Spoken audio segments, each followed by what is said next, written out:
জামায়াত ইসলামী অত্যন্ত বিচক্ষণতা এবং সাকসেসফুল। আপনি যদি আমার এই মন্তব্যের উপর আলোচনা করেন। ধন্যবাদ আপনাকে। আমি শেষ দিয়ে শুরু করি। জি। এই যে সায়ন্ত ভাই বলল এনসিপি থেকে বেশ কিছু নেতা পদত্যাগ করছে। কেন তারা পদত্যাগ করছে? বিষয়টা হলো এইখানে। পদত্যাগ করছে যে আমাদের দেশের যে রাজনীতিগুলো হয় আলটিমেটলি প্রতিহিংসা পরায়ণ রাজনীতি হয় সময়ের ব্যবধানে। সময়ের ব্যবধানে প্রতিহিংসা পরায়ণ হয় বিধায় আমার কাছে মনে হয় যারা এনসিপি থেকে পদত্যাগ করছে তারা মনে করছে আমি এখান থেকে সরে যাওয়া আমার সেফটি আনবে অনেকখানি, অর্থাৎ আমি এনসিপিটা ছেড়ে দিছি। কেন? প্রশ্নটা কেন আসলো? প্রশ্নটা হলেই, যেমন ধরেন বেগম খালেদা জিয়া মারা যাওয়ার পর 24 লক্ষ লোকের জানাজা হয়েছে, আমরা মোটামুটি পত্রিকায় যে রিপোর্টটা পাইছি।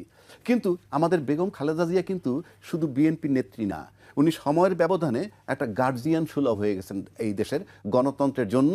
উনি একজন আদর্শ ছিলেন এবং উনি ছিলেন একটা গণতন্ত্রের মানুষকন্যা, আপসী নেত্রী হিসেবে ওনার একটা আইডেন্টিটি ছিল। এবং উনি কিন্তু শুধুমাত্র তারেক রহমান সাহেবের মা হিসাবে জানাজা পাননি, উনি 3 বারের প্রধানমন্ত্রী সাবেক এবং উনি শহীদ জিয়ার মানে রাষ্ট্রপতি জিয়াউর রহমানের ওয়াইফ। এবং সব কিছু মিলে এটা বোঝা যায় যে সামরিক বাহিনীর সেনাপ্রধান যেভাবে ওনাকে সেলুট দিছেন সেটা দিয়ে বোঝা যায়। এখন আসেন এনসিপির রোলটা কি ছিল? আজকে যদি জুলাই না হতো তাহলে কি হইতো? 1 নম্বর, হাসিনা ক্ষমতায় থাকতো এবং তার 29 সাল পর্যন্ত মেয়াদ। 2, চেয়ারম্যান সাহেব ফেরত আসতেন না। কোন চেয়ারম্যান সাহেব? বিএনপি সাহেব, ভারপ্রাপ্ত চেয়ারম্যান। জি। তার 3, বেগম খালেদা জিয়ার জানাজা কোথায় হইতো, দাফন কোথায় হইতো, এটা আমরা যেহেতু শেখ হাসিনাকে খুব ভালোভাবে চিনি, সেক্ষেত্রে আমরা অনুমান করতে পারি কি হইতে পারত। এবং সেক্ষেত্রে ভাইটাল রোল, যাকে তাড়ানোর জন্য 15 বছর নাকি সবাই আন্দোলন করেছে, সেই 15 বছর আন্দোলন করেছে একটা সময়ের ব্যবধানে আমরা দেখছি দায়িত্বশীল বড় দল বলছে এই আন্দোলনের সাথে তারা নাই, কথা নাই। তারপরেও বহু লোক ওখানে আন্দোলনে গেছে কেন? তারা হয়তো স্বতঃস্ফূর্ত হয়ে গেছে, অন্যায় অবিচারটা দেখে চরম মাত্রায় তারা গেছে। যাওয়ার পর যে পরিস্থিতিটা হয়েছে আজকে, কিন্তু সেই কারণে এত কিছু আপনি যা কিছু ধরেন, তাহলে ওই যে পরিস্থিতিটা হইল, সেই পরিস্থিতির কারণে কিন্তু নির্বাচন ফেব্রুয়ারিতে চলে আসলো 26-এ। এটা কিন্তু ওই জুলাইয়ের জন্যে গল্প আমরা যে যত করি, তাহলে সেক্ষেত্রে সবচেয়ে ভাইটাল রোল যারা রাখলো, অর্থাৎ আমি বলবো না 71 সালে এক জিনিস, 71 সালের মুক্তিযোদ্ধার রোলটা আমি আনছি না, আপনি ডোমেস্টিক মুক্তিযোদ্ধা ধরেন, এরা কিন্তু ছিল ডোমেস্টিক মুক্তিযোদ্ধা।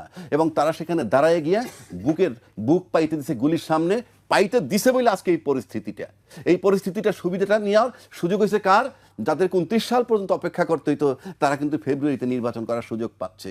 সেই যে দলটা বা সেই যে সেই ব্যক্তিগুলা সবচেয়ে বেশি জনপ্রিয় হওয়া উচিত ছিল ওই বড় দলটার কাছে, যারা দীর্ঘ 15 বছর পর্যন্ত মাঠে দাঁড়াইতে পারে নাই, অথচ সেখান থেকেই তারা বিমুখ হইয়া এখন চলে গেল, তারা জামাতে জোট বানাইলো। তাহলে জামাত কি করতে পারবে না করবে বড় কথা না, কিন্তু এই মুহূর্তে তো জামাত অন্তত গার্জিয়ান হিসেবে একটু শেল্টার তাদেরকে দিছে। এবং আপনি যদি ওই বিবেচনায় নেন, এদের কিন্তু শেল্টার দরকার। কেননা আমি এর আগে 2টা ঘটনা বলছি আপনাকে। হাদির কিলারকে খুঁজে পাওয়া যাচ্ছে না, বৈষম্য বিরোধী আরেকটা ছাত্র ওই যে হবিগঞ্জের কোন থানায় গেল, তাকে গ্রেফতার করলো একজন, এবং সে মৌখিকভাবে বলছে অপরাধী কাউরে আমি সাপোর্ট করতে এক চুল রাজি না। একটু প্রশ্ন করি তাহলে, এই যে এনসিপির তরুণরা তারা কি এখন অনেকটা ভয়ের মধ্যে আছে? অফকোর্স শেল্টারের প্রশ্ন তুলছেন, বিএনপির মতো বড় দল শেল্টার দিল না, জামায়াত ইসলামী দিল। সেই পার্থক্যকে দেখাচ্ছি। আপনি হাদির কিলারকে খুঁজে পাচ্ছেন না, তার মানে কি? হাদি বৈষম্য বিরোধী। তো বৈষম্য বিরোধীকে যে গুলি করলো, সে যে জামিনটা পাইছিল কেমনে তার আগের মামলায়, সেটা কিন্তু খুব আলোচিত হচ্ছে না। কিন্তু এই যে বৈষম্য বিরোধী আরেকজন যে হবিগঞ্জের থানায় গিয়ে বললো যে থানা জ্বালাইছিল আর কি, সন্তোষ সাহেবের জ্বালাই দিয়েছিল, তারপরে কিন্তু সোশ্যাল মিডিয়ায় ভইরে গেছে, তাকে গ্রেফতার করে না। অফকোর্স তাকে গ্রেফতার করা উচিত, আমি অপরাধীর মাফ করার সুযোগ নাই। কিন্তু প্রশ্ন হচ্ছে, আজকে 4 তারিখের পত্রিকায় আসছে, যে জনকণ্ঠের পত্রিকায়, যে সন্তোষ সে নাকি একটা শিশু সহ 9 জনকে হত্যা করেছে। তাদের এই ভয় কেন তৈরি হচ্ছে? মানে তাহলে তাদের বিরোধী শক্তি কি স্ট্রং হচ্ছে? না, যাদের উচিত ছিল তাদেরকে বুকে আগলে ধরার, তা না হলে 29 সালের আগে যারা নির্বাচন পাইতো না, তারাই যখন তাকে রিজেক্ট করছে, আমরা তো ওইটাই ভাবছিলাম যে যখন আমাদের দেশের নেতৃত্ব দেওয়ার মতো দায়িত্বশীল নেতা যখন চলে আসবে, তখন বুকে আগলে তাদেরকে ধরবে যে ইয়েস, তোমরা যে রোলটা প্লে করছো তাতে এই হয়েছে।